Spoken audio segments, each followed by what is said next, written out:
Les missiles balistiques à portée courte de la Corée du Nord deviennent plus précis après plus d'un an d'utilisation directe au combat par la Russie contre l'Ukraine, selon un nouveau rapport. Moscou a utilisé des missiles balistiques KN-23 et KN-24, produits par la Corée du Nord, pour attaquer l'Ukraine pendant plus d'un an, généralement combinés avec des missiles produits localement à Moscou et des frappes de drones.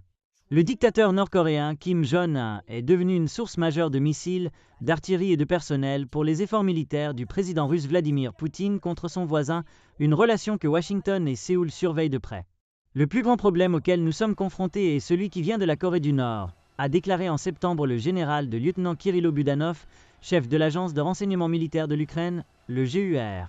Plus tard dans l'année, le GUR a déclaré que la Russie avait reçu plus de 100 missiles balistiques de la Corée du Nord. L'utilisation des missiles de Pyongyang au combat a offert à la Corée du Nord une chance de voir comment sa technologie fonctionnait dans un environnement de guerre et l'opportunité de modifier et d'améliorer ses armes.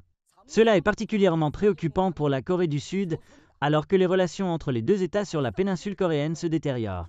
Pendant ce temps, deux sources ukrainiennes de haut niveau ont déclaré à l'agence de presse Reuters jeudi que les missiles balistiques nord-coréens utilisés contre l'Ukraine par Moscou depuis la fin de l'année dernière ont été beaucoup plus précis que ceux utilisés lors des attaques précédentes en 2024. Les missiles nord-coréens frappent désormais à moins de 50 à 100 mètres de leur cible désignée, selon eux. Une source militaire ukrainienne anonyme a déclaré que plus de 20 missiles balistiques nord-coréens lancés par la Russie ces dernières semaines avaient tous montré une amélioration significative de la précision. Reste à voir combien d'autres missiles Pyongyang peut se permettre de donner à la Russie et dans quelle mesure la Corée du Nord sera en mesure d'améliorer sa technologie avec l'aide suspecte de Moscou.